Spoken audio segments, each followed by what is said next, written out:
Good morning, everybody, or evening, or afternoon, or night, or whatever it is, wherever you are. I'm really bad about making these videos, but I'm going to try to get a little bit more on top of it.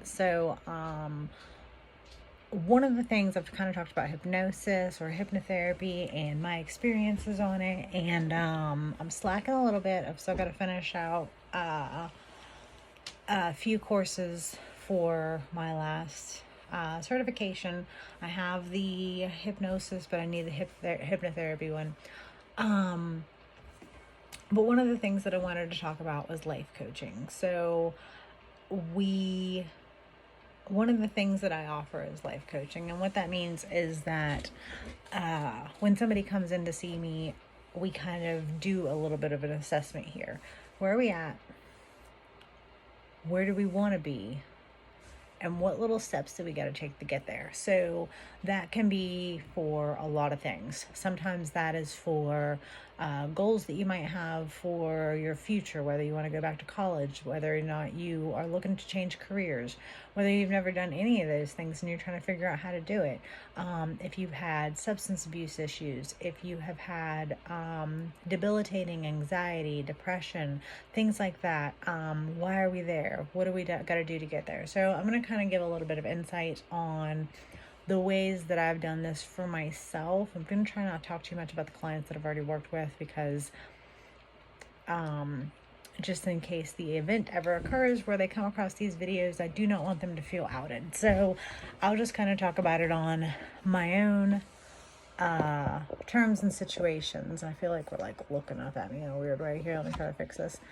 In my own terms and situations. So if you've watched the other videos, you've learned that I've went through a significant amount of addictions in my past and been able to kind of overcome from that. So it wasn't like I woke up one day and was like, hey, I'm going to go get clean and sober and I'm going to fix my life and do everything right. Like, that's absolutely not what it looked like at all. It was like I had to force myself, almost kicking and screaming with myself. Not anybody else. Nobody forced me to go to treatment, but I had to force myself. There might have been a little bit of significant shove from a couple of friends of mine who I love very dearly for that. But going to treatment and then fighting myself the whole way. Like, I'm right here and I'm just need to do this, but like I'm also like smacking myself in the hands the whole step of the way. So figuring out what I'm supposed to be doing while I'm in treatment, even though everybody's telling me exactly what I need to do, I didn't want to do any of it. And then once I finished treatment and went to sober living, and that was a whole process in itself, a whole figure out, where do I want to go to treatment? Do I want to stay where I'm at? Do I want to go somewhere that I've been before? Do I want to start off somewhere new? And having to like really genuinely put that in the hands of somebody else or something else, higher power, entity, larger than you, God, whatever you want to call it, the universe. I don't care what you call it, but I had to put that in the hands of somebody else. And that is a big part of what we have to do whenever we're in life coaching, is like figure out, sometimes we don't know the answer for what it is that we need to do. We might think we know what's best for ourselves, but realistically, I can promise if you look back to however many years you need to look back and think about where you thought you were going to be and look at where you are now, it's not what you planned. And that's happened to me a lot. What I planned on doing initially with my own life, even whenever I got sober, like I thought I wanted to be an accountant. I don't need to be an accountant. I can barely do basic arithmetic. I do not need to be an accountant. I need to hire an accountant whenever I own a business, but I don't need to be an accountant. The only reason I was doing that is because I wanted to prove to myself that I could do anything that I put my mind to. And I'm not saying that you can't, but not all of us have the abilities that other people have. I do not have mathematical abilities. So there's no need for me to push myself into driving myself crazy whenever I assessed in my own recovery that I have two fears, rejection and failure, which I'm going to consistently put myself in the path of rejection and failure whenever I'm trying to accomplish a goal that is not for me. So figuring out what it is that I wanted to do. Then I decided that I was going to go, I think I thought like business management. I wanted to own a restaurant. I can't remember exactly. And then I switched schools. I went into a major that was kind of broad, which is the one that I graduated from. It's kind of broad, but it has a lot of opportunities to it. And whenever I was going for that, I started looking at what was everybody doing around me. How much money do they make? What kind of car do they drive if they're making that kind of money? What kind of house do they live in if they're making that kind of money? Are they happy or are they working themselves to death? I started looking at all these things around me. And I started going and asking like the guys that I was working with, how much do you make a year? Because I wanted to look at how much they make a year and figure out how much I needed to make to be able to live as comfortably as they do. And I did have one of them say to me, don't worry about the money. If you're happy with what you're doing, the money will come. Don't worry about the money. And he's right. You don't really got to worry about the money. But if you're going to worry about the money, figure out what kind of money are you looking for. You know, if you're just looking to be comfortable and, you know, live above the poverty level and not have to worry about too much, like, you know, what's that income level look like based off of the geographical area that you live in? Because for everybody that's different. You know, here you could do that pretty easily with 60, 70K a year. Somewhere else that's still poverty level. So look at where you live at. And then I had to kind of look at what was I going to do, you know, once I'm done with this degree, what am I going to do for the next one? How am I going to get to this income level? Because I was still focused a lot on money. I'm a Capricorn. Don't judge me, okay? Still focused a lot on the money. So I wanted to go for public health administration.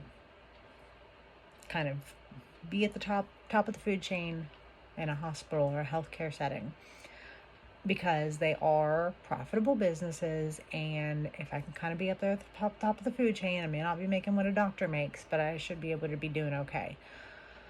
And that's what I wanted to do for a while, until, you know, I started working somewhere else. I started working in the field of addictions, and I learned about this hypnotherapy, and I had my hypnotherapy, and I had my life-changing experiences. Prior to even having the hypnotherapy, I quit wanting to do medical health administration. I decided that I wanted to do something more. I wanted to have all these sober livings that I wanted to create. Like, I wanted to create a business that had all these sober livings that were in different areas. I'm not going to give you my exact ideas in case I ever decide to go back to it. But these different particular areas, and I had these particular programs laid out that I had kind of developed inside of my head and written down a little bit of, but they were all modeled after what I know is success, because I went through what was success and I saw what success looks like whenever you're owning a nonprofit or for-profit organization like that. So that was what I wanted to do. And that was whenever I realized, after I had my hypnotherapy, that I was running. That's all I was going to do. I was going to be traveling all the time, making sure that these things were on point exactly as I wanted them to be, because I have a little bit of control freak issues. And they were making the profits they were supposed to be making to live up to, you know, the grants that were being put into them and everything else. I was going to keep myself so busy that I continued to run from myself. And that's whenever I kind of started looking at other things. Counseling. I jumped on board. I'm going to be a counselor. Well, I work with counselors now. I worked with counselors at the treatment center, but it was different because inpatient treatment is just different than it is outpatient treatment. Outpatient treatment, I watch them, and they go one person after another person after another person after another person, and it looks absolutely exhausting. Absolutely exhausting. So I had to decide, like, is that even what I want to really do? But I had already applied for that counseling graduate program. I also applied for something else too, just to have a backup. But I'd already applied for that counseling graduate program. When we don't know what it is that we're supposed to do, our higher power will put it in our hands. So I got accepted into both those graduate programs. I might be a little bit crazy, okay? Like, you might get significantly less videos from me or more as I'm trying to process what it is that I'm reading or looking at or learning or whatever. Who knows? I don't know what it's going to look like, but that's where I'm going. I don't know what it's going to look like yet. This is what I do know. This is what I do know, and this is where my life coaching for myself has come into play. I started off with nothing. Had a car and a sober living. That's it. My kids have been taken, everything. So I started off with nothing. I started going to school, and through process of elimination throughout years, I figured out, maybe, I don't even know if this is really what I'm supposed to be doing, but I figured out a schedule. I had to go to 5 meetings a week. I had to be at home every day by 6 o'clock for dinner. I had to make sure that I had all my chores done. I had to make sure that I had a full-time job, and I had to be going to school and making all my classes. That's a fucking hell of a schedule. Sorry if you don't like people cussing. That's just me keeping it real. That's a lot of a schedule, okay? That's like, if you take the schooling out of there, that's a full-time schedule. So then you put all that stuff in there, and then 6 months later, add kids back into the mix. That's a big schedule. All right. So I figured out how to make it around that. How did I make it around that? I went to a school that I could do everything online. So all my classes are online now. So now my schedule's a little bit different. It's not freed up, but it's a little bit different. Sorry, I saw a message. And that makes it a little bit better. So now my schedule is kids' school, me work, all day at work, pick the kids up, maybe go to a meeting depending on what day of the week it was, because by that point I had kind of figured out what meetings I wanted to go to and which ones I didn't, and then go home and do schoolwork. And that's what my schedule was at that point. But it was all time management. It was all almost had to kind of take out have this puzzle of time blocks in front of me and say, okay, well, this is going to take this long, so I'm going to put that in there. But this is only going to take this long, so maybe if I can squeeze that in there down here, I can make this work. I'm going to be busy and I'm going to be consistently nonstop. But if I can do this, if I can listen to this book on tape while I'm on my way to work, if I can, do this in the evening, if I can do this in the morning, it all is a process. But we made it work. So that's something that I highly suggest that you work on first. Whatever it is that you want to get to, that's the first thing that we got to work on. We got to figure out what it is that you want to do and how do we make that work into your schedule. You're not just going to wake up one day and be an electrician. Sorry. It takes certification. It takes schooling. It takes learning something. It takes an internship. It takes work even for a trade. Everything that you want to do is going to take work. To think that things are just going to fall into your lap is absurd. Even when things do fall into your lap. And I have friends that may or may not watch these videos that can tell you, even whenever positions do fall into your lap, it takes work to be good at them. Otherwise, you can be replaced. This is what I'm here for. I'm here to help you figure out how to make sure that you don't get replaced, how to make sure that you get to whatever it is that you want to do. So, fast forward. I'm still taking these little steps, all right? I was working at a law firm when I started going back to school. And I was going to school online. I'm working at a law firm. Amazing place. Amazing people. I love those people so much. I would love to be back there. I would love to be there. Such an easygoing environment. I know it probably sounds crazy, but they were just such easygoing people. It was easy to get along with those people. But let's be real. I am a full-time mother, single mother, widowed mother, with 2 kids, 2 little kids at that time. Still little. 2 little kids. And I'm working a full-time job. I'm not going to be able to do an internship on the side. I'm going to have to work somewhere where I can do my internship at work. Otherwise, I'm not going to have, who's going to take care of my kids while I'm working the second job for free? It's not going to work. So I found, that's where I found, whenever I started working at the treatment center, I went to work there. And then, you know, I got burnt out and uh, ended up leaving there and coming to work where I work at now and was able to actually do my internship. So I actually went through 2 jobs before I actually had to do my internship. But all those things happened for a reason. There was life lessons that I needed to learn in there. There was work lessons that I needed to learn in there. There was, without the clinical direction that I had at my last job, I wouldn't know how to do this job as well as I can. So it all works out for a reason, and you may not see those things at the time. You just kind of got to go with things as they come, but you got to be realistic about that stuff. That's where life coaching comes into place. Realistically, I had a life coach. We called it a sponsor in recovery, but I had a life coach.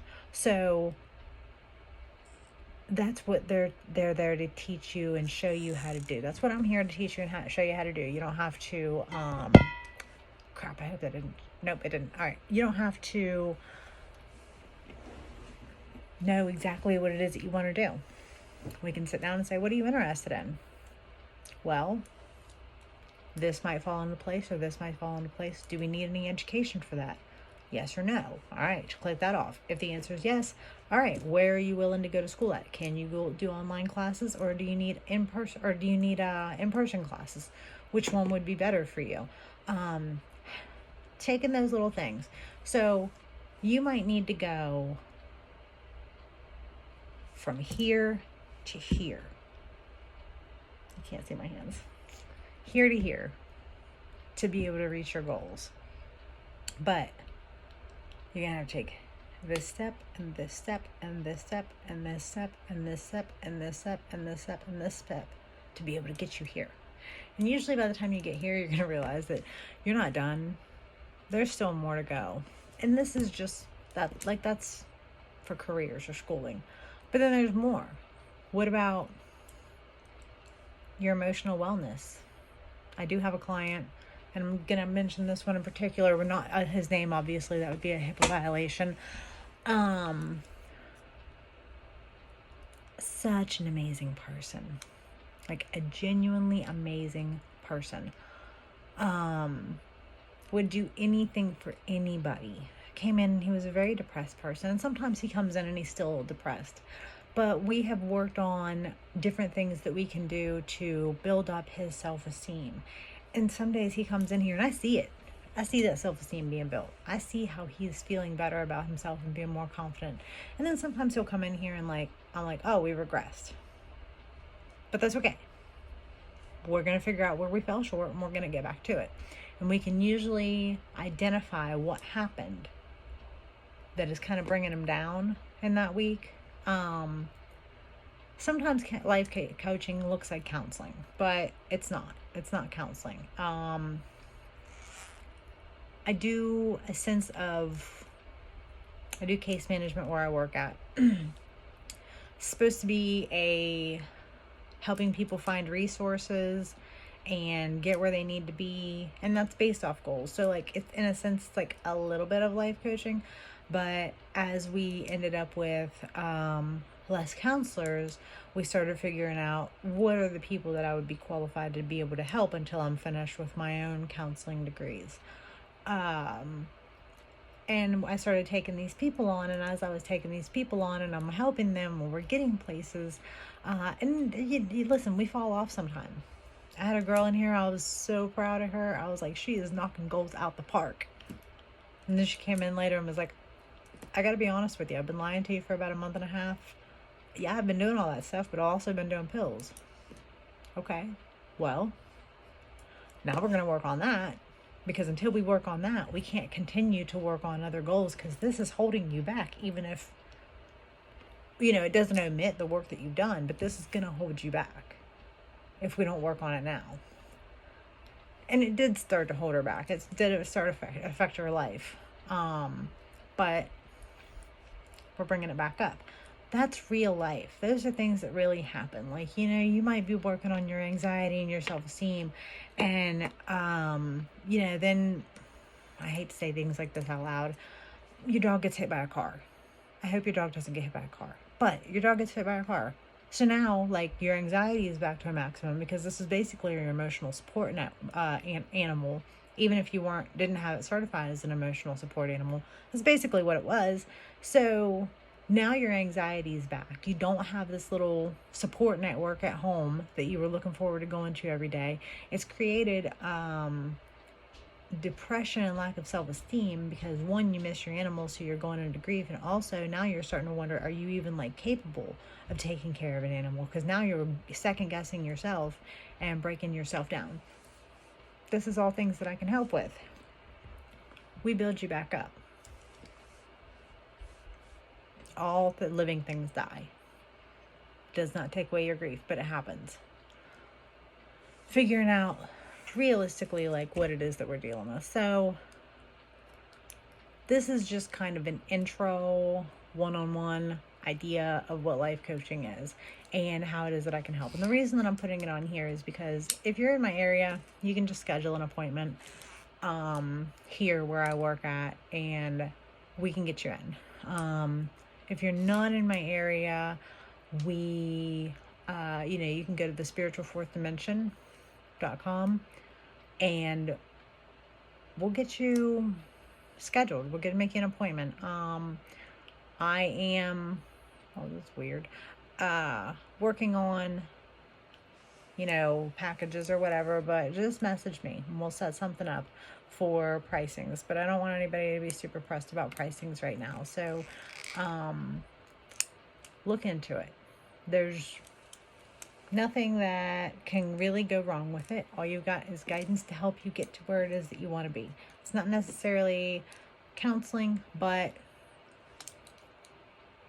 it's more than case management. It's like what's in between counseling and case management. And I love it. I love being able to help people. It makes me excited to know whenever I've got somebody coming in here that can barely hold a conversation with themselves or me, let alone their spouses at home who they really need to be able to stand up to, that 3 months later they come in here and they're like, no, I'm absolutely able to let them know exactly how I feel. Like, we've built up that level of communication that much that you're able to let somebody know how it is that you feel. But again, there's always regressions. That's why we just keep working at it. So I don't have a lot of time to continue to talk on this subject, but I was compelled this morning as I woke up at 5 o'clock in the morning. I was hit with a array of things to do that are not probably in my job description, but that's okay. And I thought about it and I was like, it's 5. Well, I saw the message at 5:47. I was like, it's too early for this shit. Why are they sending me these messages? And I went and I got mad for a second. And I went and I sat down on my couch and I'm like, all right, there's a few ways that we can handle this. First of all, there's nothing I can do about it. It's a problem. It's a problem either way. It's happening. Whether I like it or not, it's going to happen. So I can either deal with it right now as it is and take care of the situation, do what was asked of me, and make sure that everybody that needs to be seen today and possibly tomorrow gets seen, regardless if it's in my scope of what it is that I'm qualified to do or not. If it's not, then I'll go to somebody who is. That way I can make sure that I'm given the right direction. And then I will carry on with the day. I chose not to be mad about this today, which is a progression for me because I've been mad about a lot lately. So I've been needing a lot of my spiritualness. So when I say that, what I say is I need you. Other people bring me spiritual enlightenment, intuition, empowerment. That's the things that I want to be able to share with other people. Is all the things that I got through life coaching myself into building what is working on success. And that comes in all different areas. I wanted to make sure that I was buying a house this year. Life happens. Circumstances happen. I would have absolutely had the means to be able to move out of this place that I'm living right now and into a purchased home by the time I was finished with this lease. Absolutely. Still could. However, the person that I'm renting from has decided that they want their house back, which has put a little bit of a hinge in my plan. So we're going to regress to a much smaller dwelling,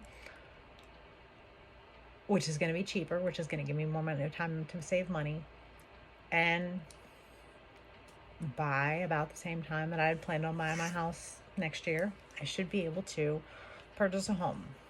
I wanted to build my credit up. Turns out, based off of my partner's credit, we should be able to do it like that. So either way, all these things come together. Again, if you want to reach out to me and talk more about this, you can see our website at spiritualfourthdimension.com. Everything's spelled out. Or Julie at spiritualfourthdimension.com. So spiritualfourthdimension.com or Julie at spiritualfourthdimension.com. You can also go on the Facebook page. There is 2 of them. I don't know what I did there, but there are 2 of them. One is a business page, or a group page. One of them is an actual Facebook page. If you find the Facebook page, you're welcome to give me a message. Both of them have like weird, colorful pictures on them. So if you're confused, you should find some of these videos on there. Message me and we will see where you're at and figure out how to get you where you're going. If you're worried about pricing and cost, don't. Send me a message. We will figure it out from there. This is a new business for me, so I am absolutely willing to work with anybody. However, we've got to do it.